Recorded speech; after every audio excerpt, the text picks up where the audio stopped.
ہمارے چینل سے جڑنے کے لیے یوٹیوب پر آسان تفسیر قرآن سبسکرائب کریں۔ الصلاۃ والسلام علیک یا رسول اللہ، الصلاۃ والسلام علیک یا حبیب اللہ، الصلاۃ والسلام علیک یا نور اللہ، صلی اللہ تعالی علیہ وسلم۔ اللہم افتح علینا حکمتک وانشر علینا رحمتک یا ذا الجلال والاکرام۔ اعوذ باللہ من الشیطان الرجیم، بسم اللہ الرحمن الرحیم۔ وَمَكَرُوا وَمَكَرَ اللَّهُ وَاللَّهُ خَيْرُ الْمَاكِرِينَ۔ صدق اللہ العظیم۔ حضرات محترم، میں نے جس آیت کریمہ کو تلاوت کیا ہے وہ پارہ نمبر 3 سورہ آل عمران کی آیت نمبر 54 ہے۔ وَمَكَرُوا وَمَكَرَ اللَّهُ وَاللَّهُ خَيْرُ الْمَاكِرِينَ۔ اللہ ارشاد فرماتا ہے، اور کافروں نے خفیہ منصوبہ بنایا اور اللہ نے خفیہ تدبیر فرمائی۔ واللہ خیر الماکرین، اور اللہ سب سے بہتر خفیہ تدبیر فرمانے والا ہے۔ یعنی جب حضرت عیسیٰ علیہ السلام نے جب لوگوں کو دین کی دعوت دی، اپنی رسالت کی طرف بلایا، اپنی نبوت کی طرف بلایا، اللہ کی توحید کی طرف بلایا، تو وہ لوگ جو آپ کے حواری تھے انہوں نے تو ایمان لا کر گواہی دی کہ ہم آسمانی کتاب پر بھی ایمان رکھتے ہیں، آپ پر بھی ایمان لاتے ہیں، اور آپ گواہ ہو جائیں کہ ہم مسلمان ہیں۔ مگر کچھ وہ یہودی تھے جو یہ جانتے تھے کہ آپ نبی ہیں، مگر صرف اس وجہ سے کہ انہوں نے توریت میں یہ پڑھا تھا کہ یہ مسیح جو عیسیٰ علیہ السلام آئیں گے وہ ان کے دین کو منسوخ کر دیں گے، تو اس بغض کی وجہ سے انہوں نے حضرت عیسیٰ علیہ السلام کو ماننے سے انکار کر دیا، اور ان کو قتل کرنے کا انہوں نے منصوبہ بنایا۔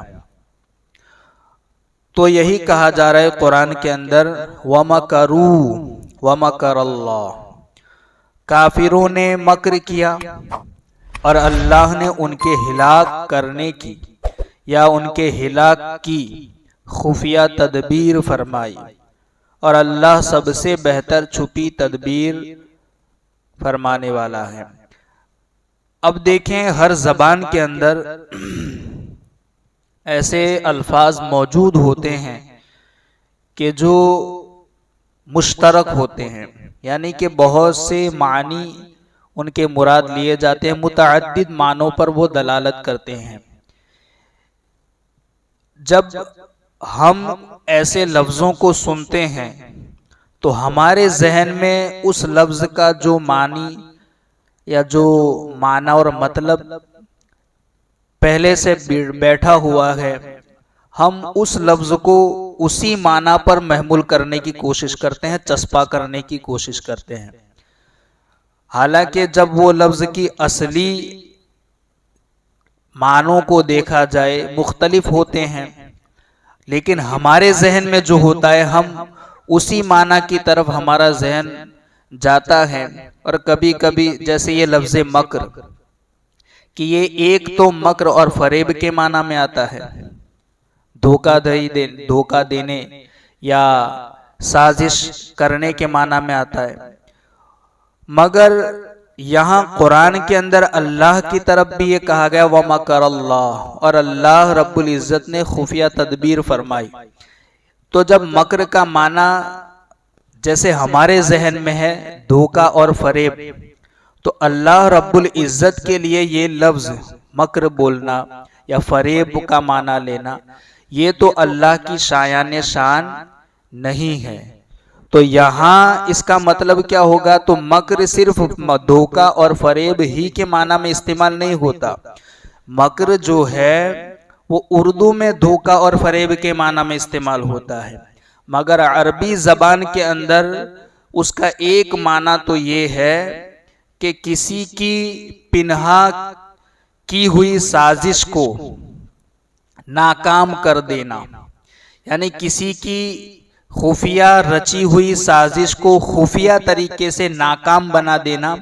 یہ بھی مکر ہے۔ اور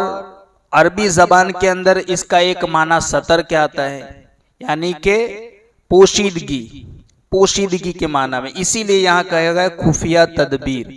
اب اللہ رب العزت کے لیے تو ہر ایسا لفظ جس کے اندر کمی، نقص، عیب والا معنی ہو وہ اس کی شایان شان نہیں ہے۔ تو جب پہلا جو مکر ہے وہ مکرو،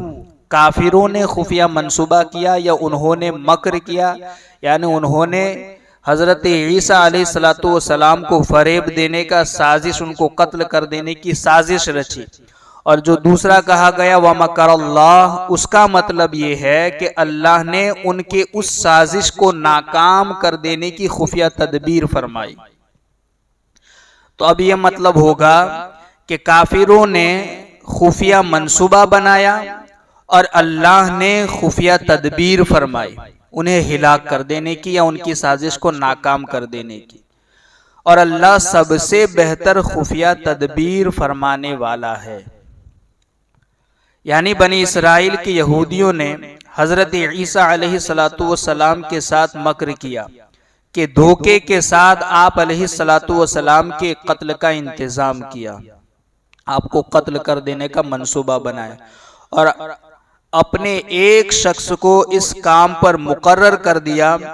اللہ تعالیٰ نے ان کے مکر کا یہ بدلہ دیا کہ حضرت عیسیٰ علیہ السلام کو آسمان پر اٹھا لیا، اور حضرت عیسیٰ علیہ السلام کی شباہت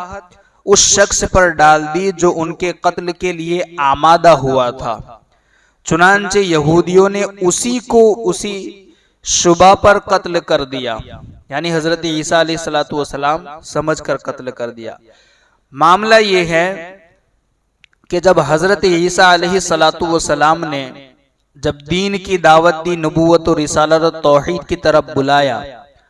تو یہودی جو تھے وہ آپ کے دشمن بن گئے، اس وجہ سے کہ یہ ہمارے دین کو منسوخ کر دیں گے، کیونکہ یہ وہ ساری نشانیاں وہ اپنی توریت، اپنی آسمانی کتاب میں پڑھ چکے تھے۔ اب حضرت عیسیٰ علیہ السلام نے جب ان کی اس مکر کو جانا کہ وہ قتل کرنے پر آمادہ ہے، تو انہوں نے ان کے 19 حواریوں کو ایک گھر میں، یعنی کہ حضرت عیسیٰ علیہ السلام نے بلایا، اور جو کل بات ہوئی کہ کون ہے جو اللہ کی راہ میں یا اللہ کے دین کے لیے میرا مددگار ہوگا، تو آپ کے جو ساتھی تھے وہ آپ پر ایمان لے آئے، اور کہا تو ان یہودیوں نے جو آپ کو قتل کرنے کا منصوبہ بنایا تھا، انہوں نے ان حواریوں کو اور حضرت عیسیٰ علیہ السلام کو گھر میں بند کر دیا۔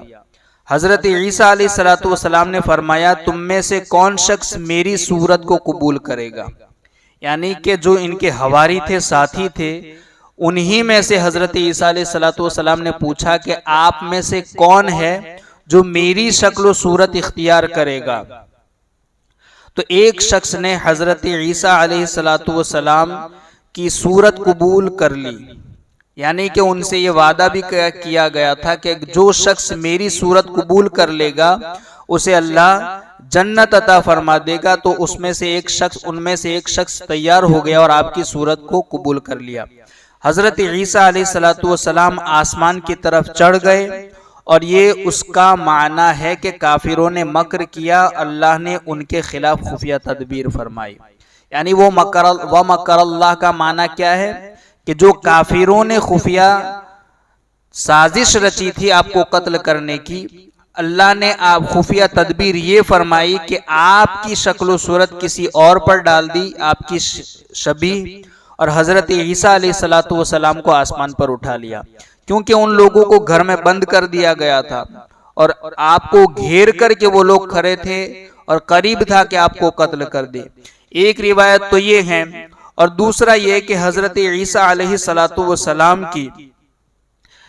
کہ اللہ تعالیٰ کی خفیہ تدبیر یہ ہے کہ حضرت عیسیٰ علیہ السلام کی شبیہ کسی اور پر ڈال دی گئی اور حضرت عیسیٰ علیہ السلام کو اپنی طرف اٹھا لیا گیا۔ واقعہ یہ ہے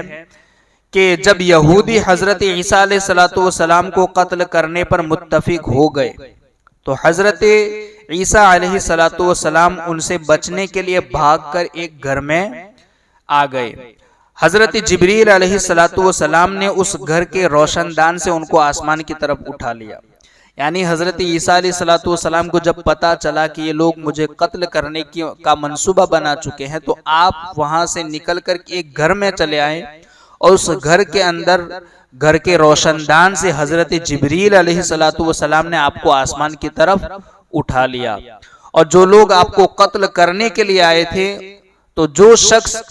اس پر لوگوں کو آمادہ کر کے آیا تھا وہی شخص جب اس گھر میں داخل ہوا اللہ رب العزت نے حضرت عیسیٰ علیہ السلام کی شبیہ اس پر ڈال دی۔ جب وہ گھر کے اندر تلاش کر چکا نہ ملے تو باہر چلا آیا۔ جب باہر آیا تو لوگوں نے اسے حضرت عیسیٰ علیہ السلام سمجھ کر ہی قتل کر دیا اور سولی پر چڑھا دیا۔ جب لوگوں نے دیکھا کہ اس کی شکل و صورت تو حضرت عیسیٰ علیہ السلام جیسی ہے مگر اس کا جسم ہمارے ساتھی کی طرح ہے، ایک روایت تو یہ ہے۔ دوسری روایت یہ ہے کہ یہودیوں نے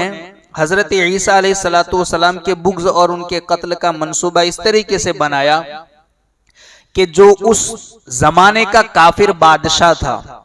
اس بادشاہ کو ان لوگوں نے ورغلایا اور اس کے پاس جا کر کے حضرت عیسیٰ علیہ السلام پر انہوں نے بہتان تراشے، بہت سی ایسی نازیبا بہتان آپ پر لگائے گئے۔ انہوں نے کہا کہ یہ جو عیسیٰ ہے وہ آپ کی رعایا کو بھڑکاتا ہے، گمراہ کرتا ہے، یہ باپ بیٹے کے درمیان اختلاف پیدا کرتا ہے، یہ آپ کی اطاعت پر لوگوں کو بہکاتا ہے، نافرمانی کی طرف بلاتا ہے، اور یہ ولد الزنا ہے۔ یعنی کہ ولد الزنا اس شخص کو کہا جاتا ہے جو زنا کے ذریعے پیدا ہو، معاذ اللہ رب العالمین۔ اس طرح کی تہمت بھی انہوں نے حضرت عیسیٰ علیہ السلام پر لگائی۔ یہ سارے بہتان جب انہوں نے حضرت عیسیٰ علیہ السلام کے اوپر لگائے اور بادشاہ کو بتائے تو بادشاہ غضبناک ہو گیا، اور وہ چونکہ کافر تھا اس نے حضرت عیسیٰ علیہ السلام کو گرفتار کرنے کا حکم جاری کر دیا۔ چنانچہ اس کے سپاہی جاتے ہیں حضرت عیسیٰ علیہ السلام کو گرفتار بھی کر لیتے ہیں، مگر اللہ رب العزت نے خفیہ تدبیر یہ فرمائی کہ ان کے درمیان سے اللہ نے حضرت عیسیٰ علیہ السلام کو آسمان کی طرف اٹھا لیا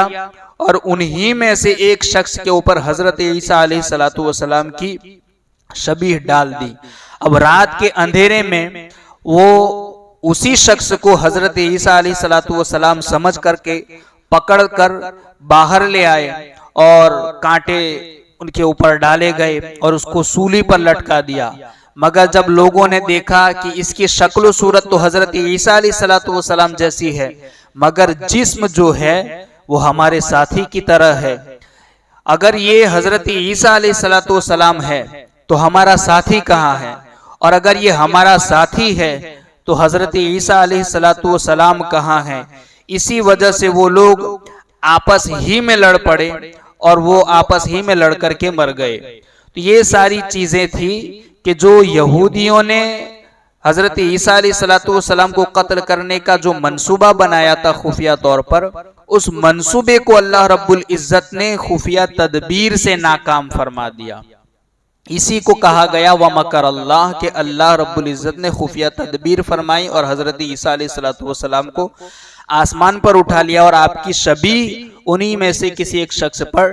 ڈال دی۔ اسی کو کہا گیا ہے قرآن کے اندر وَمَكَرَ اللَّهُ کہ اللہ نے ان کی سازش کو خفیہ طریقے سے ناکام کر دیا، خفیہ تدبیر فرمائی۔ وَاللَّهُ خَيْرُ الْمَاكِرِينَ کیونکہ اللہ رب العزت سب سے بہتر چھپی تدبیر والا ہے۔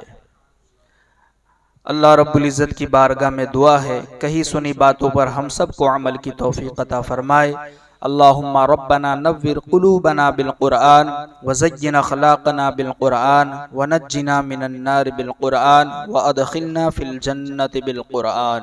اللهم ارزقنا تلاوة القرآن، اللهم اهدنا هداية القرآن،